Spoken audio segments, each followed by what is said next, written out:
성도 여러분 안녕하십니까? 지금 여기 계시는 주, 나의 곁에 계시는 주, 그분을 볼 수 있는 믿음 주소서. 정말 아름다운 찬양으로 인하여 감사를 드립니다. 오늘 설교 말씀과도 또 통하는 내용이라서 참 감동 있는 찬양이었습니다. 이제 전도회가 얼마 남지 않았습니다. 그 전도회 초청장이 지금 준비되어 있고 저 안내석에 있으니까는요, 필요하신 분들은 가져가시면 되겠습니다. 나오죠.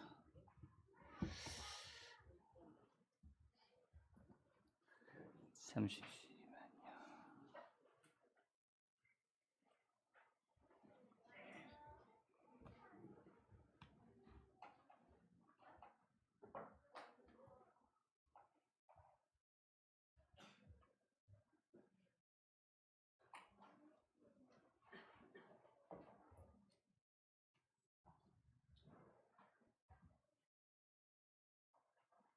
됐습니다. 오늘은 예수님 이야기 12번째 시대소망 제20장에 있는 표적과 기사를 보지 못하면 장에 있는 말씀으로 함께 은혜를 나누겠습니다. 먼저 오늘 이 시대소망 20장의 본문이 되는 요한복음 4장 46절부터 53절까지 있는 말씀을 우리 함께 교독하도록 하겠습니다. 우리 짝수절 성도님께서 먼저 읽으시고 홀수절 제가 읽고 이렇게 교독하도록 하겠습니다. 네, 짝수절 먼저 읽겠습니다. 시작.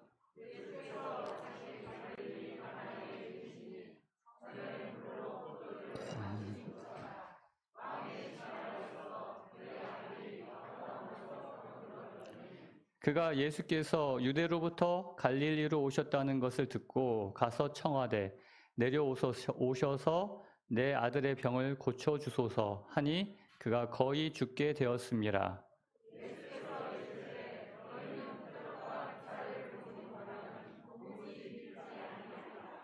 신하가 이르되 주여 내 아이가 죽기 전에 내려오소서.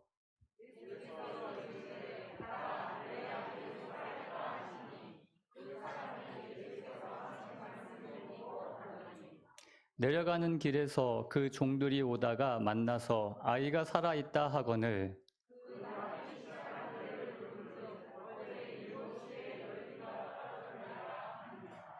그의 아버지가 예수께서 내 아들이 살아있다 말씀하신 그때인 줄 알고 자기와 그 온 집안이 다 믿으니라.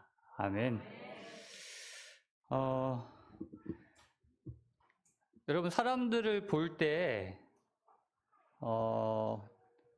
그 평가하는, 그러니까 이 사람이 어떤 사람일 것이다라는 그러한 것을 첫인상이라고 합니다. 오래 사귀어보지 않고 처음 만났을 때 그 사람의 그 우리가 첫인상이 어떻다라는 그러한 이야기를 할 때 결정짓는 중요한 요소가 있죠. 여러분 첫인상은 한 얼마 정도에 결정될까요? 예전에 제가 한번 이와 관련돼서 설교도 한번 하고 또 영상도 보여드렸는데 그때 보여드렸던 영상 하나 잠깐 좀 보여드리겠습니다. 결정짓는 데 걸리는 시간은 과연 몇 초일까요? 미국 사람들은 15초. 미국 사람은 첫인상이 15초라고 합니다. 6초. 자, 그렇다면 우리나라 사람들은 불과 3초 안에 호감 비호감이 갈린다는 거죠. 그런데 한 번 각인된 나쁜 인상을 바꾸는 데는 무려 60번을 만나야 한다고 합니다. 이렇게 중요한 첫인상. 자, 이렇게 중요한 첫인상. 우리나라 사람들은 3초면 딱 그 사람의 첫인상을 결정한다고 하는데 진짜인지는 모르겠어요. 어찌됐든 간에 3초가 됐든 그 짧은 시간에 그 사람의 첫인상을 통하여 이 사람은 어떤 사람일 거다라고 판단하는 기준이 뭘까요? 그렇죠. 그 사람의 외모, 옷차림, 그 다음에 말투, 이런 것으로 이제 이 사람은 어떤 사람일 것이다라는 그 첫인상이 결정이 됩니다. 그 사람의 내적인 면을 우리 어떻게 알겠어요? 뭐 여기 나와 있는 대로 3초면 결정된다고 하는데 그 3초 동안에 뭐밖에 볼 수 없겠어요? 예, 왜 양, 그 사람이 입고 있는 옷, 네, 어떤 모습, 표정. 그렇다면 이 땅에 오신 예수님의 첫인상은 어땠을까요?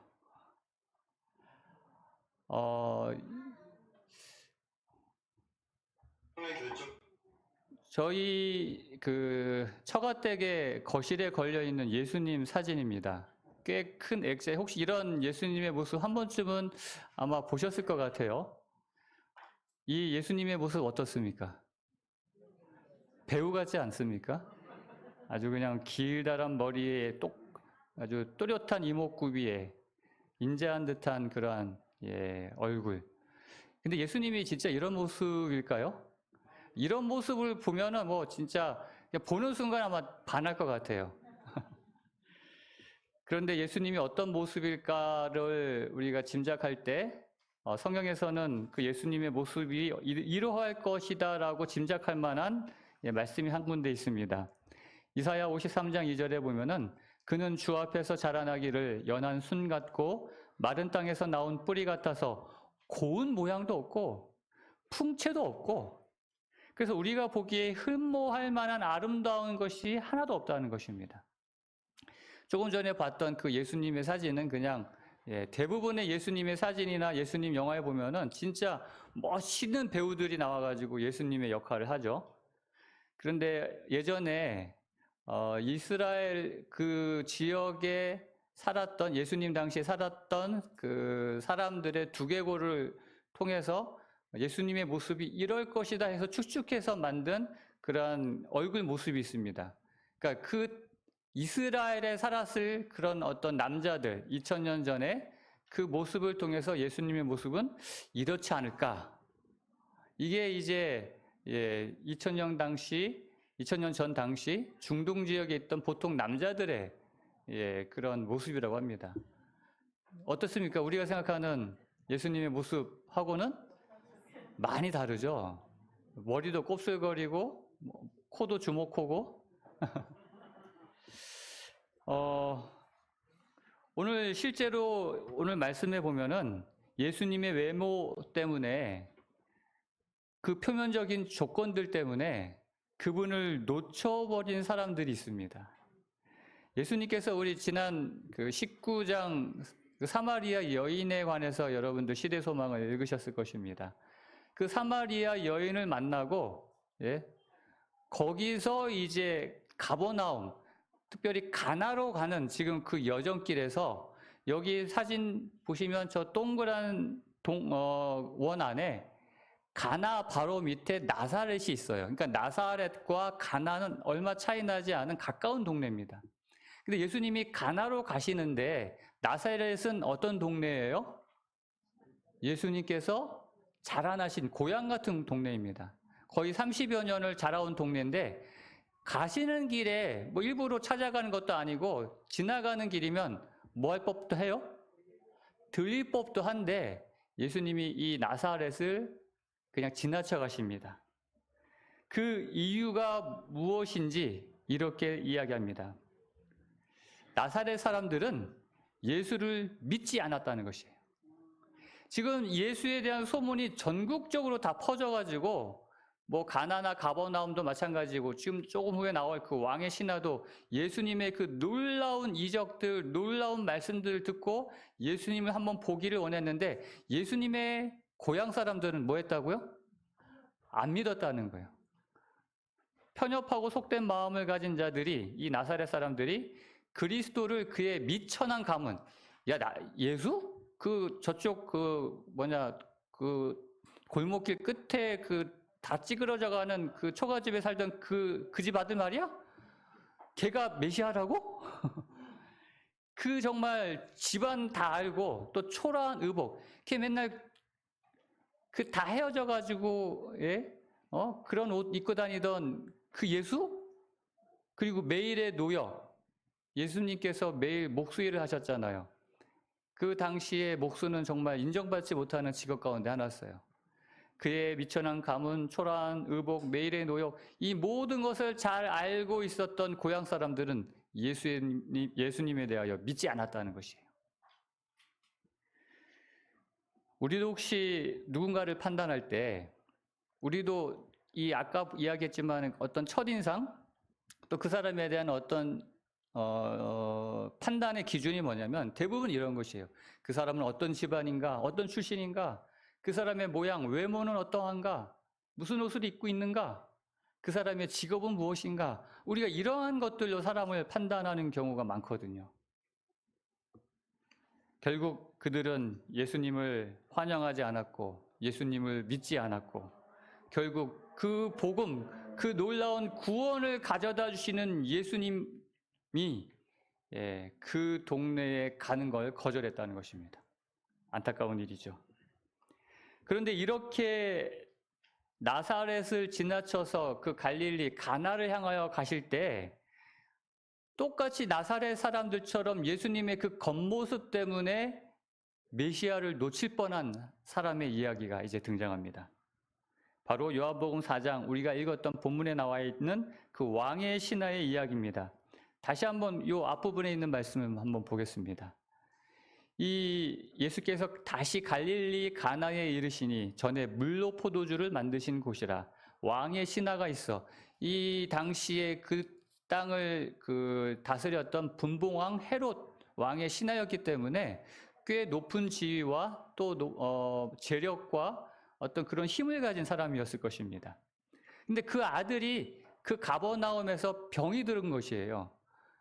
시대의 소망에 보면은 의사들이 이제 더 이상 손 쓸 수 없다 해가지고 사망 선고 내린 아들입니다. 아버지는 의사가 못 고친다 하니까 아 그래? 뭐 죽나 보다 하고 그렇게 포기할 수 없잖아요. 아버지는 정말 이 아이를 살리기 위하여 가진 노력을 하다가 놀라운 이야기를 듣게 됩니다. 예수라는 사람이 나타나는데 그 예수라는 사람이 모든 질병을 고치더라. 그래서 그가 예수께서 유대로부터 갈릴리로 오셨다는 것을 듣고 예수님이 오셨다니까 어떻게 해요? 한 걸음에 달려간 겁니다. 가서 예수님에게 청하되 내려오셔서 내 아들의 병을 고쳐주소서 하니 그가 거의 죽게 되었습니다. 그런데 48절에 내려오셔서 내 아들의 병을 고쳐주시옵소서라고 하는 그 아버지의 간절한 부르짖음에 예수님께서 의외의 말씀을 하세요. 예수께서 이르시되 너희는 표적과 기사를 보지 못하면 도무지 믿지 아니하리라. 지금까지 우리가 알던 예수님의 모습과는 좀 달라요. 예수님은 병든 자, 가난한 자, 고달픈 자, 정말 예수님을 필요로 하는 사람들이 왔을 때, 그 예수님께 간구했을 때 예수님께서는 그들의 필요를 채우시고 병을 고쳐주시고 그걸 기뻐하신 우리 하나님이셨는데, 근데 내 아들의 병을 고쳐주소서 하는 이 간절한 부르짖음에 뭐라고 대답하세요? 좀 냉담한 듯한 그러한 표정으로 너희는 표적과 기사를 보지 못하면 도무지 믿지 아니하니라고 말씀하는 것이죠. 이렇게 이야기한 이유를 시대소망은 이렇게 기록하고 있습니다. 그의 믿음은, 이 왕의 신하의 믿음은 먼지 묻고 여행으로 헤어진 평범한 옷을 입은 사람을 봤을 때 그 사람이 누구예요? 예수를 봤을 때. 아까 봤잖아요. 그 예수님의 외양이나 그분의 의복이나 뭐 진짜 뭐 흠모할 만한 아무것도 없어요. 여러분 조금 특이한, 그러니까 좀 어떤 좀 뭐라 할까요? 특별한 어떤 사람이라고 주장하는 사람들은요, 의복부터 달라요. 머리 스타일도 달라요. 이런 평범한 외모가 아니라 그 천공 스님이라고 요즘 또 이렇게 제가 그분 머리가 여기 허리까지 내려와요. 그 여자분들처럼 아주 곱게 이렇게 허리까지 내려오고 항상 하얀 도복 같은 것을 입고 다니세요. 그러니까는 딱 모습만 봐도 범상치 않음을 느끼거든요. 그러한 것을 기대하고 왔는데 보니까 똑같아요. 아니 오히려 못해요. 옷은 그냥 그 여행에 찌들어가지고 또 옷도 그냥 다 헤어지고 낡아 빠지고 얼굴도 보니까 그러면서 뭐예요? 그 예수님께 나의 아들을 고쳐달라고 나온 그 믿음이 흔들리는 거예요. 그리고 의심이 생겨요. 진짜 이 사람이 내 아들을 고칠 수 있을까? 그러한 것을 예수님이 아시고 말씀하신 것이 너희는 표적과 기사를 보지 못하면 도무지 믿지 아니하리라 라고 이야기하는 것입니다. 그리고 이 사람에게는 이러한 의심 외에 또 다른 문제가 있었어요. 이 문제는 어쩌면 우리 모두가 가지고 있는 문제일 수도 있습니다. 바로 이런 문제였어요. 예수께서는 그 아버지의 마음속에 당신에 대한 조건적인 믿음이 있음을 또한 아셨다. 이렇게 믿음이 흔들리고 의심하는 마음 외에도 그 믿음이 있긴 있지만 그 믿음은 조건적인 믿음이었다는 것이에요. 자기의 간언이 허락되지 않으면 예수님을 메시아로 받아들이지 않을 그런 작정을 하고 있다는 것을 예수님이 보신 것이에요. 무조건 예수님을 믿고 예수님께 나온 것이 아니라 예수님이 고쳐주시면, 예수님께서 내 간구를 들어주시면 믿겠다. 이게 조건적인 믿음이거든요.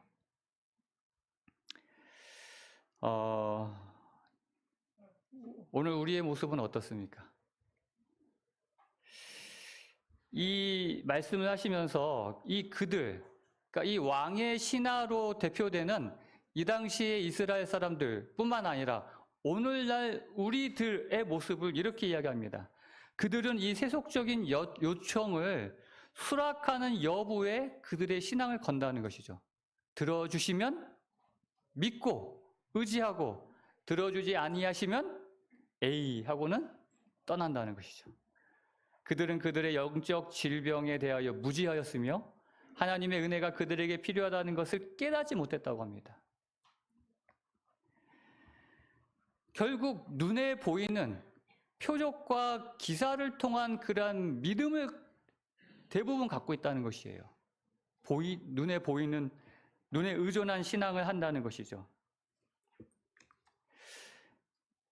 더 심각한 것은 뭐냐면은 이러한 우리들, 이 왕의 신하뿐만 아니라 우리들은 내가 어떠한 상태에 있는지조차 모른다는 것이죠.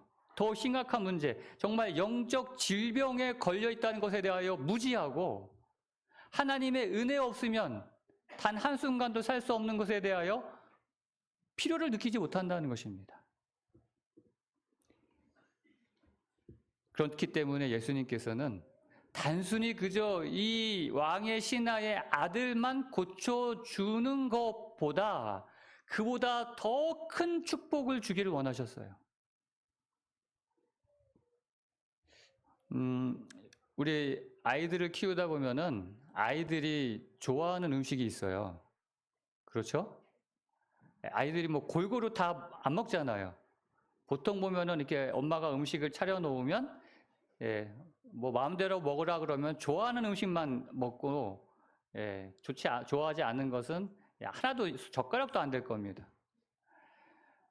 저는 뭐 이렇게 가리지 않고 다 먹는 편인데 그래도 이렇게 젓가락이 안 가는 음식이 있긴 있어요. 좀 물컹한 식감을 제가 별로 안 좋아합니다. 그래가지고 가지, 뭐 호박 있으면 먹긴 먹는데 이렇게 좋아하진 않아요. 그냥 집사람이 꼭 하면 한번 먹어봐 이러면 이제 어쩔 수 없이 먹고. 제 딸은 어렸을 때부터 콩을 그렇게 싫어하더라고요. 아마 우리 어른들에서도 콩 싫어하시는 분 있을 거예요. 그래서 콩밥을 정말 영양을 생각해서 골고루 단백질 섭취까지 생각해가지고 밥을 진짜 콩 해가지고 섞어서 맛있게 놓으면 막 울상해요. 얘 딸은 딱 보자마자 어이씨 콩이야 이러면서. 그리고 어떻게 하냐면 콩을 다 골라요. 그 숟가락에 다 올려놔요. 그 다음에 어떻게 해요? 아니요, 먹어요. 안 먹으면 혼나니까 한 번에 다 입에 넣어요. 그리고 씹지도 않고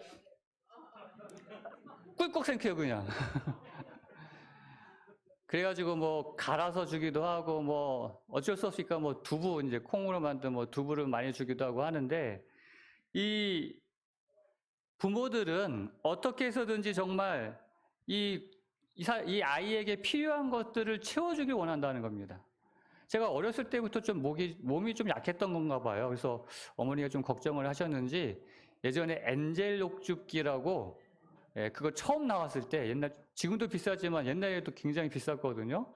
그걸 사셔가지고 온갖 녹즙은 다 만들어가지고 예, 다 이렇게 먹이셨어요. 근데 그 중에서 정말 사약 먹는 기분이 드는 녹즙이 있는데 혹시 뭔지 아세요? 케일즙. 케일즙은요, 이거는 이건 독약 같아요, 진짜. 내가 보기에는 이게 무슨 몸에 좋은 거야. 도저히 이거는 진짜 넘어가질 않아요. 그래도 막 그냥 억지로 먹이니까 막 우웩 하면서 그냥 억지로 먹긴 먹는데 안 먹으려고 하니까 한번 맛보고 난 다음에 그 다음에는 이제 뭐 당근도 같이 갈아 놓고 뭐 사과도 같이 갈아 놓고 해서 그럼 조금 낫긴 하거든요. 아주 단 건 아닌데. 어떻게 해서든지 몸에 필요한 것은 제가 먹지 않는다고 하면은 먹이려고 그렇게 하시는 분이 부모님이고 바로 그러한 마음이 우리 예수님의 마음이었다는 것입니다. 이 사람이 지금 필요를 못 느끼는데 그러나 정말 필요한 것, 그걸 예수님께서 아시고 주고 싶어 하셨다는 것입니다. 그래서 말씀하죠. 네가 표적과 기사를 보지 못하면 도무지 믿지 아니하리라는 이 말씀은 그냥 하신 말씀이 아니다. 지금 이 왕의 신하의 마음 가운데 있는 그 마음을 아시고 그 마음 속에 꼭 필요한 것을 채우시기 위하여 예수님께서 하신 말씀이에요. 오늘의 이 제목이기도 하고요. 표적과 기사를 보지 못하면 도무지 믿지 아니하리라. 깜짝 놀랐어요. 이 왕의 신하가요. 이분이 지금 내 마음을 꿰뚫고 있는 거예요. 그 하나님 앞에 있다는 압도감이 느껴지는 거예요. 압도되는 것을 느끼는 거예요. 그 전능하신 하나님, 내 마음까지 아시는 하나님, 비록 외모는 볼품없지만 그 풍겨 나오는 그 모습 속에서 자신의 그 죄를, 부족함을 자각하고 그리고 이야기하는 겁니다. 그래서 이렇게 이야기합니다. 주여, 내 아이가 죽기 전에 내려오소서. 이거는 그냥 이야기하는 게 아니에요. 그냥 여기 너희는 표적과 기사를 보지 못하면 도무지 믿지 아니라 하리라고 그냥 그 다음에 짧게 신하가 이르되 주여 내 아이가 죽기 전에 내려오소서, 그냥 간단한 내용 같지만 이 사이에는 엄청난 내용이 들어있어요. 지금 이 아버지의 마음에는 이렇게 엄청난 분 앞에서, 내 마음까지도 아시는 분 앞에서 내가 이분을 믿지 못할 때 혹 내 아이가 잘못되면 어떡하는 그런 겁이 들었을지도 모르겠어요. 이때 이 신하의 마음을 시대소망은 이렇게 기록합니다. 그의 믿음은 마치 야곱이 천사와 씨름하던 그때의 믿음이었다라는 것입니다. 처음에는 나를 죽이려고 온 어떤 사람인 줄 알았는데 그렇게 씨름하다 보니까 이분이 하나님인 것을 깨닫고 야곱이 매달리잖아요. 나를 축복하지 아니하시면 내가 놓지 아니하겠나이다. 그 마음과 그 믿음으로 지금 예수님께 매달리고 있는 것입니다. 그리고 예수님은 어떻게 해요? 그리스도를 굳게 붙들고 있는 것이에요. 아까는 조건적인 믿음, 이 사람이 과연 내 아이를 낳게 해줄까? 낳게 해준다면 그때 믿겠다라는 그 믿음이 아니라 이제는 완전한 믿음으로 예수님을 매달리는 것이에요.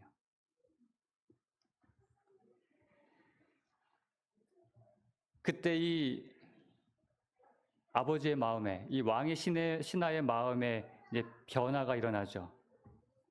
그래서 내 아들을 살려달라는 그 부르짖음에, 그렇게 부르짖고 났을 때 그 예수님께서 그 아버지의 믿음을 보시고 정말 전적인 믿음으로 자신을 붙잡는 그 마음을 보시고 예수님께서 대답하십니다. 예수께서 이르시되 가라, 네 아들이 살아있다. 회개하고 간청하는 이 아버지에게 가라, 너의 아들이 살아있다. 지금 약속을 주고 계십니다. 그에게, 이 왕의 신하에게 주어진 것은 지금 약속이에요. 이 아버지는 단순히 그냥 아들만 낳는 것을 바라고 왔지만 주님께서는 그 아들이 낳는 것뿐만 아니라 더 귀하고 좋은 것, 그것을 지금 주고 계신 것입니다. 그 이야기를 듣고 이 아버지가 뭐 했다고요? 그 사람이 예수께서 하신 말씀을 믿고 갔다는 겁니다. 그런데 시대소망에 보면은요, 이 지금 가나, 예수님과 만난 이 가나와 이 왕의 신하가 살고 있는 이 가버나움까지는 그렇게 먼 거리는 아니었어요. 그래서 이제 그 말씀을 듣고 저녁이면 도착할 수 있는, 그 집에 도착할 수 있는 그 거리를 왕의 신하가 이튿날 아침이 되어서야 도착했다고 합니다. 여러분 왜 그랬을까요? 하루라도 네 아들이 이제 살아있다는 말씀을 듣고 조금이라도 더 빨리 살아있는 아들을 보고 싶어서, 그리고 예수님의 말씀이 진짜 사실인지 확인하고 싶어서 저 같으면 그냥 뒤도 안 돌아보고 막 집부터 달려갔을 것 같은데, 왜 이 아버지는 저녁이면 도착할 그 집을 다음날 아침에서야 도착했을까요? 근데 이 시대의 소망 읽어보면은 참 그 재미있는 표현이 나와요. 정말 룰루랄라 휘파람 불면서 유쾌하게 그 집으로 가는 여정길을 겁니다. 지금까지 보았던 하늘, 새소리 전혀 다른 모습으로 보여줬다 그래요. 보통 뭐에 빠지면 그렇죠? 예, 사랑에 빠지면 이 하늘이 어제 하늘과 달라 보여요. 이 새소리가 전에는 이런 새소리였나? 하면서 옛날에는 뭐 시큰둥했던 새들이 막 기쁘게 노래하고 공기가 달라지는데 지금 이 아버지의 마음이 그랬어요. 온 세상이 달라진 것 같은 그런 모습으로. 그런데 여기서는 자세하게 나와 있지 않지만 이제 여기서는 뭐 간략하게 네 아들이 살아있다 하고 믿고 갔다라고 했는데 그 과정, 그 사이에 이 아버지가 예수님과 아마 더 깊은 대화를 하지 않았을까 싶어요. 그 짧은 저녁이면 도착할 거리를 다음날 아침에 도착했다는 거 보니까 뭐 놀면서 가진 않았을 거고, 왜 늦어졌을까? 예수님께 더 그 이야기를, 예수님의 그 하늘의 복음을 듣고 가지 않았을까? 그 이튿날 아침이 되어서 이제 도착합니다. 만약 이 마음속에 확신이 없었다면, 그 믿음이 없었다면 절대 할 수 없는 행동이 바로 이 모습을 통하여 우리는 확인할 수 있어요. 아, 정말 이 왕의 신하가 예수님에 대한 확고한 믿음이 있구나라는 것을 다음날 아침에 도착한 것을 보고 우리가 짐작할 수 있거든요. 그런데 그 이튿날에 도착했는데 그 종들이 집에 오기도 전에 빨리 이 기쁜 소식을 우리 주인에게 알려주겠다는 마음으로 이렇게 그 주인한테 달려오다가 만났어요, 도중에. 그래서 51절에 보면은 내려가는 길에서 그 종들이 오다가 만나서 주인님! 아드님이 살아나셨어요! 막 기뻐가지고 얼마나 흥분돼서, 이런 좋은 소식은 전하는 사람도 얼마나 즐거워요. 슬픈 소식은 전하는 사람도 참, 이거 어떻게 전해야 하는, 하여튼 고민이지만, 이런 기쁜 소식은 뭐 서로가 전하려고 할 겁니다. 당신의 아들이, 주인님의 아들이 살아났습니다. 그때 이 주인이 어떻게 해야 돼요? 정말, 진짜구나. 와, 감사합니다. 할렐루야. 그렇게 기뻐하는 게 정상적인 반응 아닙니까? 그런데 여기 성경은 이렇게 이야기합니다. 그 낫기 시작한 때를 묻습니다. 그래서 어제 7시에 열기가 떨어졌습니다 하니까 그 아버지가 예수께서 내 아들이 살아있다 말씀하신 그 때인 줄 알고 자기와 온 집안이 다 믿으니라고 기록합니다. 여기서는 뭐 기뻐했다 그런 얘기가 없이 뭘 묻냐면은 아이가 낫기 시작하던 때가 언제이냐고 물어요. 여기에 대해서 시대의 소망은 자세하게 설명합니다. 그는 그들이 전한 소식을 듣고도 뭘 나타내지 않았다고요? 놀라움을. 진짜야! 그렇게 해서 놀라움이 아니라 이 종들이 의아해할 정도로 그 기쁨보다는 다른 것에 관심을 갖는 거예요. 그들이 알 수 없는 깊은 관심을 가지고, 이 종들이 이해할 수 없는 깊은 관심을 가지고 아이가 몇 시에 낳기 시작했는지를 묻는 겁니다. 그들이 대답했다. 어제 제7시가 열기에 떨어졌나이다. 아버지가 믿음으로 네 아들이 살았다는 보증을 굳게 붙들었던 바로 그 순간에 하늘의 사랑이 죽어간 아이를 어루만졌다. 이 아버지가 낳기 시작하는 시간을 물은 거는요, 자기가 믿는 것을 확인하려고 또 물론 있겠지만 그거보다는 이렇게 자세하게 그래 7시 맞지? 그러면서 그것을 통하여 확인하기보다는 예수님의 그 놀라운 능력이 이루어진 것을 증거하기 위하여 그렇게 물었다라고 기록하고 있어요. 그것을 누구에게? 가족들에게, 사람들에게 보십시오. 내가 예수님을 믿고 붙들었던 그 순간 내 아이가 7시에 그 순간 나았습니다.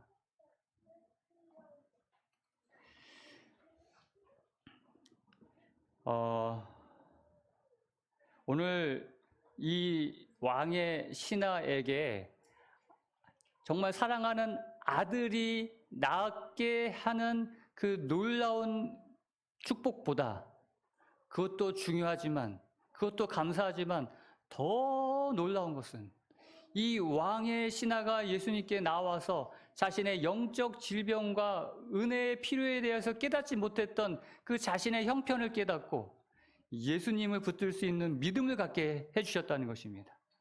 그 믿음을 통하여 자기 아들만 낳은 것이 아니라 자기도 구원받고 온 가족이 구원을 얻었다는 것이에요. 만약에 이 예수님께서 이 아버지의 간구대로 내 아들을 고쳐주시옵소서라고 했을 때 그래 네 아들이 살아있다라고 그냥 바로 단도직입적으로 이야기했다면 어떻게 됐을까요? 그 아들은 구원받았을지 몰라지만 이 아버지나 그 가족들은 글쎄요 여전히 그 마음속에 조건적인 믿음을 가지고 살아갔을지 모르겠습니다. 이 표적과 기사를 봄으로 믿었을지 모르겠어요. 그러나 하나님께서는 우리 주님께서는 이 사람에게 가장 필요한 것이 무엇인지를 깨닫게 해주시고 그 육신적인 그 구원만이 아니라 그의 영까지 구원받는 그의 가족까지 구원 얻는 이 놀라운 축복을 주고 싶어 하셨다는 것입니다. 오늘 시대소망에 보면 말씀하세요. 오늘날도 마찬가지다. 우리가 구하는 것 이상으로 큰 축복을 우리에게 주시기 원하신다라고 말씀하고 있습니다. 이 왕의 신하가 받았던 그 놀라운 축복 이상으로 오늘 여러분에게, 오늘 우리에게 하나님께서는 우리가 구하는 것 이상으로 큰 축복을 주기를 원하고 계신다는 것입니다. 그게 무엇입니까? 그런데 우리가 구할 때 바로 그 즉시 이 아버지가 내 아들을 고쳐주시옵소서라고 했을 때 그 즉시 응답하지 않으시고 지체하신 것처럼 우리에게도 지체하시는 이유가 있다는 것입니다. 그것은 우리 자신의 마음의 악함과 그 은혜의 절실한 필요를 우리가 깨닫게 하기 위하여 그걸 우리에게 보여주시기 위하여 지체하신다는 거예요. 여러분 기도할 때마다 바로바로 응답이 오나요? 그거 좋은 거 아니에요. 물론 내가 생각할 땐 참 그렇게 하면 좋겠지만 아버지 하나님께서 보시기에 그거 좋은 거 아니라는 것이에요. 이렇게 지체되는 기도의 응답을 통하여 사람들은 끊임없이 자신을 살피게 돼 있어요. 혹 내가 부족한 것이 무엇인가? 내 마음에 혹시 버리지 못한 죄가 있는가? 그것이 나로 하여금 하나님께로 간구할 때 하나님께 응답받지 못하는 그 무엇이 되지는 않는가? 그래서 자신을 살피고 그리고 더욱더 하나님의 은혜를 필요하게끔 붙잡게 하는 것이 지체하는 은혜라는 것입니다. 지체함은 하나님의 이러한 더딘 응답은 그것은 축복임을 여러분 믿으시게 되길 바랍니다. 여기 이제 마지막으로 우리에게 이렇게 말씀하십니다. 예수께서는 우리로 당신을 찾게 만드는 그 이기심, 우리가 예수님을 찾게 만드는 이기심이라고 그랬어요. 이게 뭐 어떤 이기심일까요? 예수님을 찾는 건 좋은 거 아니에요? 근데 이기심으로 찾는다는 거예요. 그럼 어떻게 찾는 거죠, 그거는? 이거는 뭐 다른 거 생각하지 않고 나만을 위한 것으로 예수님을 찾는다는 것입니다. 이렇게 전도회가 있을 때 정말 사랑하는 그 영혼을 구원하기 위하여 다른 사람의 그 정말 구원을 위하여 간절히 예수님을 찾는 것이 아니라 나만을, 내 가족만을. 그래서 그러한 것들을 버리기를 원하시고 우리는 우리의 그 무력함과 간절한 필요를 고백한 후에 우리 자신을, 여기 빨간 글씨 같이 한번 읽어보겠습니다. 시작. 전적으로 그의 사랑에 맡겨야 한다. 아멘. 이게 믿음입니다. 우리 자신을 전적으로 누구의? 예수님의 사랑에 맡겨야 된다는 것이에요. 그분이 사랑으로, 우리를 십자가의 사랑으로, 죽음보다 강한 사랑으로 가장 좋은 것을 주실 줄 믿으면서 그 사랑에 맡겨야 된다는 것이에요. 그 사랑의 품 안에 나를 드려야 된다는 것입니다. 그래서 하나님께서는 우리의 요구를 들어주신다는 것을 보거나 느끼기 때문에 믿는 것이 아니라 우리에게 주신 그 약속, 그것을 믿고 신뢰함으로 하나님께 나아가야 된다는 것이죠. 하나님의 축복을 구한 다음에는 그것을 받을 것으로 믿어야 하고요. 우리가 이미 받은 것을 인하여 감사해야 된다라고 이야기합니다. 그 다음에 우리가 가장 필요로 하는 때에, 내가 필요로 하는 때가 아니라 전능하신 하나님께서 보시기에 성준이에게 지금이 가장 필요한 때구나 하는 그때에 그 축복이 주어질 것임을 확신하고 우리의 그 다음에는 뭐예요? 그냥 가만히 있는 게 아니에요. 우리의 의무를 행하기 위하여 나가야 된다는 것입니다. 이게 믿음을 가진 사람들의 모습이라는 것이죠. 진짜 믿음을 갖게 되시길 바랍니다. 혹 우리의 마음에 여전히 이 왕의 신하처럼 조건적인 믿음을 가지고 우리가 그의 표적과 기사를 보지 아니하면 믿지 아니하리라는 혹 그런 믿음이 있다면, 은연중에 그런 마음이 있다면 이 시간 회개하고 주님의 사랑에 내 자신을 맡기고 내 가장 필요한 때에 주님께서 내게 가장 좋은 것으로 축복하신다는 것을 믿고 감사하며 이제 세상으로 향해 나아가는 우리 모두가 되시길 간절히 바랍니다. 보이지 않는 약속을 본 것처럼 이루어진 것처럼 확신하는 그런 살아있는 믿음이 되기를 주님의 이름으로 간절히 축복합니다. 이제 이러한 주님께 우리 개인적으로 간구하는 시간을 갖겠습니다. 그 누구에게도 말할 수 없는 내 마음속에 있는 비밀과 간구를 하나님께 드림으로 우리 이 왕의 신하처럼 믿음을 갖고 예수님을 붙드는 그런 이 시간 되길 바랍니다. 하나님 아버지, 우리에게 다가오셔서 우리의 부족함, 우리의 연약함을 깨닫게 하시고 더 굳센 믿음으로 주님을 붙들 수 있도록 인도하시니 감사합니다. 주님을 굳세게 붙들고 영원한 하늘까지 우리 모두가 이룰 수 있도록 끝까지 지켜주시옵소서. 이제는 우리 하나님의 크신 사랑과 주님의 놀라운 은혜와 성령 하나님의 교통하심이 우리 모든 성도들 삶 가운데 함께하여 주시옵기를 예수 그리스도의 이름으로 간절히 축원하옵나이다. 아멘.